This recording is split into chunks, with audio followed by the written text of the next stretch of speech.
బిడ్డ ఎంతసేపు అని బాధపడుకుంటా కూర్చుంటారా? రాండ్లి అన్నం తిందు రాండ్లి. అమ్మా నేను ఆల్రెడీ తిన్నా. అక్క నువ్వు తినలేదా ఇంకా? అక్క దేని మీద అయినా కోపం చూపించచ్చు కానీ తిండి మీద చూపించద్దు కోపం. అమ్మా అక్కకు అన్నం వేసుకురా పో. వద్దమ్మా నాకు ఆకలి లేదు. నాకు ఆకలి అయినప్పుడు నేను వేసుకొని తింటా. ఎందుకు ఆకలిగా లేదు అక్క నీకు? పోయి చక్కగా తిను అన్నం.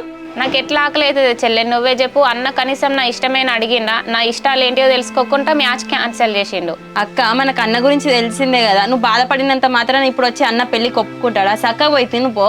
లేదే చెల్లె, బావ మీద మీరే కదా పెళ్లి చేసుకొని ఓప్స్ పెంచారు. ఇప్పుడు మీరే వద్దంటున్నారు. ఒక్కసారి నా ప్లేస్లో నువ్వు ఉండి ఆలోచించి చెల్లె, నా బాధ నీకు అర్థమవుతుంది. నీ బాధ నాకు అర్థమవుతుంది అక్క. అదే తిండి మీద ఎందుకు చూపిస్తాను? తిను కదా ప్లీజ్. ప్లీజే చెల్లె, నాకు ఆకలి అయితే లేదు. నన్ను ప్రశాంతంగా వదిలే. అక్క అక్క ఆగు అక్క.